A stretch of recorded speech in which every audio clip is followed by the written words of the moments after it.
Hello there. It's been a while, but a new video in my series on white people who were on the right side of history, white people who deserve to be remembered and admired.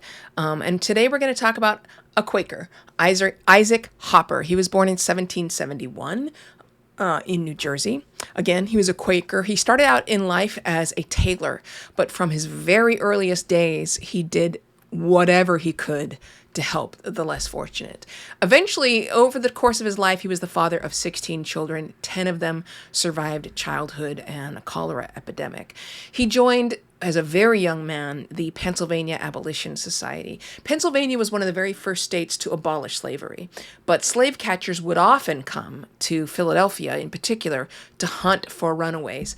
But while they were there, they would also capture free African Americans, especially children, and then sell them into slavery. Imagine walking home from second grade and a group of men jump out and grab you and throw you in a wagon, and you end up in Mississippi, doomed to a lifetime of slavery and abuse. And anyway, that was what happened very often, and he wanted to stop that. He was so active in the abolition movement and the Underground Railroad that he ended up saving the lives of more than 3,300 enslaved people. He was known for coming up with really clever legal tactics to obtain freedom for Black Americans. He also oversaw the Negro School for children in Philadelphia. He volunteered to teach at another school, the Benezet School for Black children. He worked with indigenous communities. He was so committed to helping the poor that at one point he gave away more than he had and ended up in debt. The activist Lydia Maria Cooper called him the Napoleon of the battle. It's really important to remember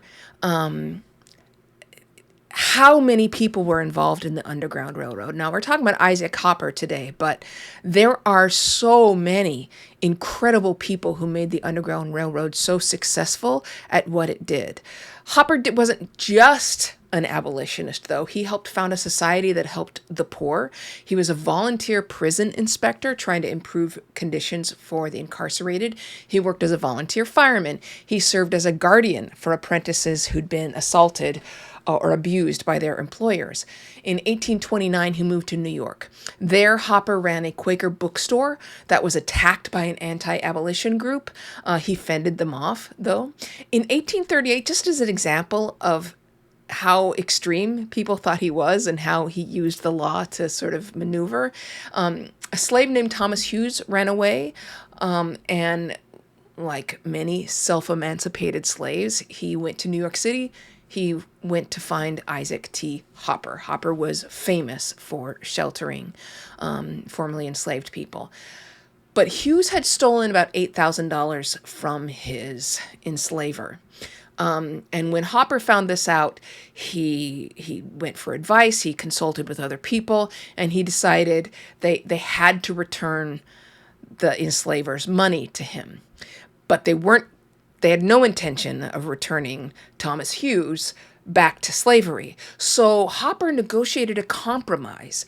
He got an agreement from this man that if most of his money, nearly all of his money, was returned to him, that if Thomas Hughes served the minimum sentence for theft, then he would be free on his release. And that's what he got.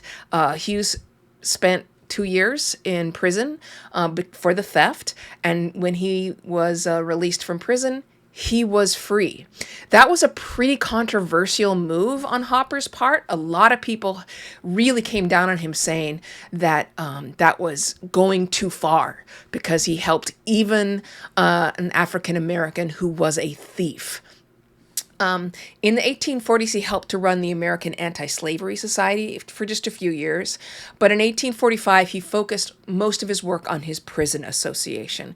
He was fighting for criminal justice reform, improving the conditions in jails and prisons.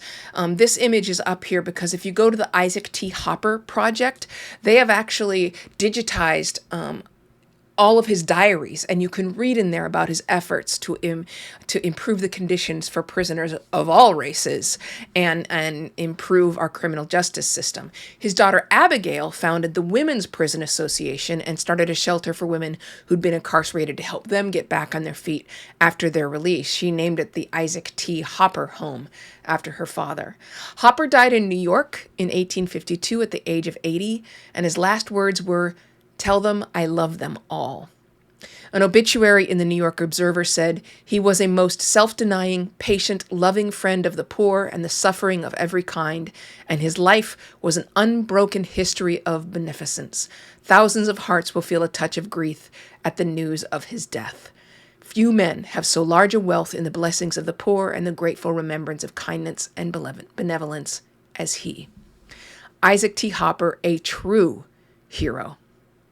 Thanks. As always, this is a series. Check out my other videos on white people on the right side of history. And as always, please be kind.